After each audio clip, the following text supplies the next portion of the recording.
गर्मी से आते ही जब हम काम से आते हैं तो ठंडे ठंडे पानी से हमें नहाना होता है, या ज़्यादा देर तक बाहर जब रहते हैं तो हमारे सर पर कोई चीज़ भी नहीं होती जो हम सर को ढांप सकें, जिससे हमारी जो धूप है वो डायरेक्ट ना पड़े। इसकी वजह से नज़ला ज़ुकाम को हम दावत देने शुरू हो जाते हैं, और आजकल जो लोग हैं वो काफ़ी शिकायत कर रहे हैं फ्लू, नज़ला ज़ुकाम की। और ये ऐसी बीमारी है जिसे हमारे यहाँ सेहत का मुनासिब शौर ना होने की वजह से ना मामूली समझकर इग्नोर कर दिया जाता है, लेकिन ये मर्ज़ इतना गैर ज़रूर नहीं है जितना हम इसको तसव्वुर कर लेते हैं। तो आजकल फैलने वाले फ्लू की वजूहात क्या है, ये वायरल है या फिर मौसमी हो सकता है, इस हवाले से बात करेंगे। हमारे साथ इस वक्त मौजूद हैं प्रोफेसर डॉक्टर फौजिया अशरफ हैं, जो कि वायरोलॉजिस्ट हैं। डॉक्टर फौजिया, आपको खुश आमदीद कहती हूँ जागो लाहौर की इस रमज़ान ट्रांसमिशन में। कैसी हैं आप? बिल्कुल ठीक ठाक, thank you very much. Doctor Fauzia, आजकल मौसम चेंज हो रहा है और बहुत सी शिकायत आ रही है, नज़ला, फ्लू, ज़ुकाम हो रहा है। क्या वजह है इसकी? ये मौसम के असरात हैं या रमज़ान में ये चीज़ें होती हैं? मुनीबा, सब आपको भी रमज़ान मुबारक हो। खैर मुबारक। अल्लाह ताला ने इतना हमें मौका दिया कि हम इस रमज़ान को एंजॉय कर रहे हैं बेशक। कोविड की इतनी लहरों के हाँ बावजूद। जी। और अब जैसा आपने पूछा कि इन्फ्लुएंज़ा का फ्लू सीज़न का, यहाँ पे अब हमें मिक्स्ड केसेस आ रहे हैं। अच्छा।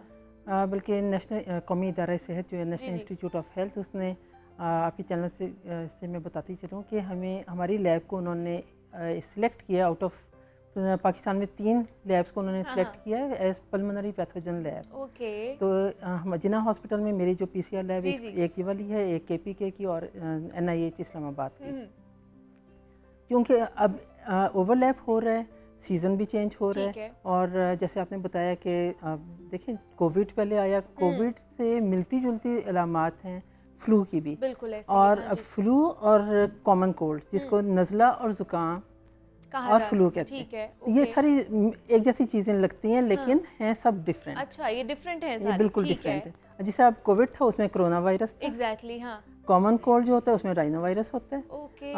जो इन्फ्लुएंजा वायरस है वो फ्लू आमतौर पे, जिसको आम जुबान आजकल कौन सा ज्यादा जो है वो हो रहा है?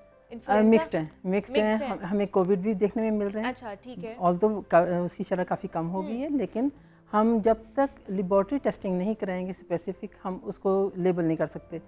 हम अब जब आपके पास पेशेंट एक आता है क्लिनिक में, हम उस वक्त उसकी अलामात देख के एक अंदाज़ा लगा सकते हैं, लेकिन कंफर्मेटरी टेस्ट हमारा सिर्फ लेबॉर्ट्री में होता है। फिर जाकर पता चलता है कि ये किस वायरस सब का जगह शिकार पता है। चलता है, बिल्कुल। लेकिन आमतौर पर जब रमज़ान आता है, ऊपर से गर्मी बहुत ज़्यादा है, जैसे आपको पता है शिद्दत इख्तियार करती जा रही है गर्मी, तो ऐसे में हम इफ्तार के वक्त ठंडा गर्म खा रहे होते हैं, फ्राइड चीज़ें, उसके बाद यक ठंडा मशरूबात का इस्तेमाल भी कर रहे होते हैं, ठंडे पानी भी पी रहे होते हैं, इस वजह से भी थोड़ा सा नोज़िया और रनी नोज़ हो जाता है। और इसकी क्या वजह है? ये खाने पीने में एहतियात नहीं करते हम लोग? देखें, अगर हम इस तरह से देखें, अगर तो आपका कोई एक्सपोजर हुआ है अच्छा। किसी ऐसे इंसान से जो बीमार था, तो फिर आप ये समझ सकते हैं कि आपको बीमारी है। लेकिन जैसा ठंडा गर्म हो जाना, वो एक नॉर्मल सी चीज़ है। कुछ लोग होते हैं जिनको एलर्जीज़ होती हैं, वो ठंडा गर्म करने से उनका सेंसिटिव सिस्टम होता है और अच्छा। एकदम से झिल्ली के अंदर सोजिश हो जाती है, और उस तरह से रनी नोज हो गया और खांसी आ गई। उसका कोई फिक्र करने की ज़रूरत नहीं। अच्छा। लेकिन हमें एहतियात करने की ज़रूरत है फ्लू से, ओके। हमें एहतियात करने की ज़रूरत है कोविड-19 से। अब इनको कैसे इनकी तशख़ीस की जा सकती है? आप इसको हम 2-3 हिस्सों में डिवाइड कर ज़रूर। सकते हैं। एक तो देखें, जब सीजनल फ्लू की आपने बात की, बहुत अच्छी बात की। इसमें जब तक हमारी आगाही नहीं होगी, हमें पता नहीं होगा, हम अपने आप को प्रोटेक्ट नहीं कर सकते। एग्जैक्टली, हाँ। इसमें कॉमन कोल्ड, जिसको आम जुबान में ज़ुकाम कहते हैं, उसमें ज़्यादा फिक्र करने की ज़रूरत नहीं अच्छा, होती। वो भी ठीक है। वायरस से ही होता है, ठीक लेकिन है। वो क्योंकि सेल्फ लिमिटिंग होता है, उसमें आप थोड़ी सी एहतियात कर लें, गरारे कर लें, इट गोज़ अवे। फिक्र की बात थोड़ी सी होती है जब आपका फ्लू हो जाता है। फ्लू की कॉज होती है influenza virus. Okay. Influenza virus के भी आगे सब टाइप्स हैं, A, B, C, D, वो उसमें हम डिटेल में नहीं ठीक जाते। है। लेकिन मेनली उसमें इन्फ्लुएंजा A और इन्फ्लुएंजा B इंपॉर्टेंट होते हैं। इसमें भी अगर A से हो जाए तो ज़्यादा शिद्दत से बीमारी आती है, B हो तो इतनी शिद्दत से नहीं आती। अब इसको हम प्रोटेक्ट कैसे कर सकते हैं? हम देखिए, एक तो रमज़ान के लिहाज से आपने कहा एहतियात बहुत ज़रूरी है। अल्लाह ताला ने हमें मौका दिया, हम 5 वक्त वज़ू करते हैं, जब जैसे हाथ धोते हैं। देखिए, ये इंपॉर्टेंट है चीज़ समझना कि फैलती कैसे। बिल्कुल। फैलाव रोक लें, हो गया तो उसको डायग्नोसिस से करना है, और अगर डायग्नोस हो गया तो ट्रीट कैसे करना है। तो सबसे पहले तो हम फैलाव को रोकने फैलाव, इसका फैलाव, हाँ, जैसे आपने डॉक्टर फौजिया कहा कि इसका फैलाव बहुत ज़्यादा तेज़ है हमारे घर में भी, मतलब हम एहतियात करते हैं कि किसी एक को अगर फ्लू हुआ है तो कोई उसके साथ इतना इंटरैक्ट ना करे, उसके गिलास से पानी ना पिए या उसका जो खाया हुआ खाना है उसको ना छुए, वो बहुत जल्दी स्प्रेड कर जाता है। इसकी क्या वजह है? हाईली कंटेजियस वायरस वो वायरस ही है, क्योंकि वायरस देखें अब सब हमारी आवाम को पता चल गया कि कोरोना से कि कैसे कितना बचना है, जल्दी स्प्रेड करता है। कितनी जल्दी स्प्रेड करते हैं, और ये इन्फ्लुएंजा ए भी उसी तरह करते हैं। जब हम बात करते हैं तो हमारे ज़र्रात जो हैं हवा में मौलक हो जाते हैं और दूसरे इंसान में चले जाते हैं। इसी तरह बोलते हुए या छींकते हुए, खांसते हुए कुछ ज़र्रात आपकी सरफेस पे चले जाते हैं, हाथों पे आ जाते हैं, हाथ मिलाते हुए दूसरे को ट्रांसफ़र हो जाते हैं। वो ये हाथ मिलाने वाला इंसान आंखों को रब करता है तो आंखों से चले जाते हैं। अब हमें हर स्टेप पे जब अगर पता होगा तो हम एहतियात करें। बिल्कुल ऐसे ही है। एक डिस्टेंस रखें, फ्रीक्वेंटली हैंड्स वॉश करें, प्रॉपर्ली हैंड्स वॉश करें, 5 वक्त वज़ू करेंगे तो और ज़्यादा अच्छी बात है। अच्छा, अगर हो जाता है तो आप अपने आप को कंटेन कर लें, ठीक है, थोड़ा सा क्वारंटीन जैसा पहले करते थे। अब फ्लू में भी इसी तरह के आप थोड़ा सा ब्रेक ले लें। अच्छा, ठीक है। अब जैसे हमने आपको याद होगा कि कोरोना के लिए हमने बताया था कि एल्डरली जो थे 65 से ऊपर ज़्यादा उनको शिद्दत से बीमारी जी एग्जैक्टली। यहाँ पे थोड़ा सा डिफरेंट है। अच्छा, इन्फ्लुएंजा जो है 5 साल से छोटी उम्र के बच्चों को ज़्यादा अफेक्ट करते हैं, और उसमें भी 2 साल से छोटी उम्र के बच्चे उनको उसमें काफ़ी शिद्दत से होता है फ्लू। इसी तरह 65 साल से जो ज़्यादा उम्र के उनको ऑल्दो रिस्क पे ज़रूर होते हैं वो, लेकिन उनमें बहुत कॉमनली नहीं पाया जाता।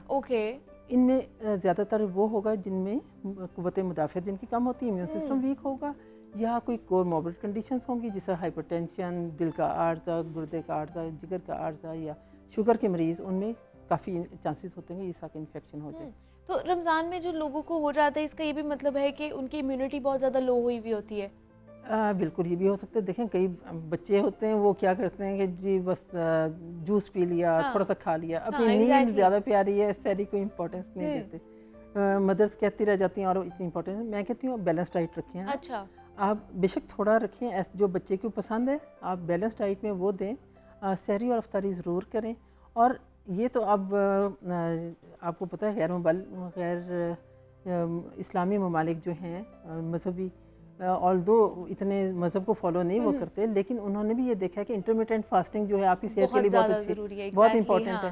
तो ये सहरी इफ्तारी करना, इसी तरह दरम्यान में प्रॉपर फास्टिंग करना। कई लोग कहते हैं कि छोटे बच्चे हम उनको रोज़ा नहीं रखवाएंगे, ऑल्दो वो एडल्ट हो चुके होते हैं, adolescent after 16-17, I think they are old enough to fast, और वो अच्छी चीज़ है। एक तो इसमें आप अपने सिस्टम को की इंटरनल क्लिनजिंग हो जाती है, आप अपनी बैलेंस डाइट रखें तो इसमें किसी किस्म के नुकसान को अंदेशा नहीं होता। और फ्लू से बचने के लिए आप ये देखें कि जब कोल्ड ड्रिंक पीते हैं आप, उसके बाद थोड़ा सा वक्फा डाल लें गर्म खाना खाने के लिए, आप अफ्तारी करें, नमाज़ पढ़ लें, उसके बाद आराम से जो खाना चाहें वो खा सकते हैं, ताकि वो एकदम से कंट्रास्ट ना हो जाता। क्योंकि जितना गर्म ठंडा होगा उसमें आपकी ऑल्दो उसमें इन्फेक्शन होने के चांसेस नहीं होते, लेकिन हाँ वायरसेस का ये होता है कि अगर कोई सरफेस ऑल्दो वो नॉन इन्फेक्शियस थी, ठीक है, ठंडा गर्म होने से वैसे ही खराश आ गई, लेकिन इसमें ये होता है कि अगर उसका बच्चे का या किसी भी इंसान का सामना होता है किसी ऐसे इंसान से जिसको इन्फेक्शन है, तो उसमें क्योंकि पहले से सरफेस आपकी ख़राब होगी, उसमें कैच करने का जल्दी ज़्यादा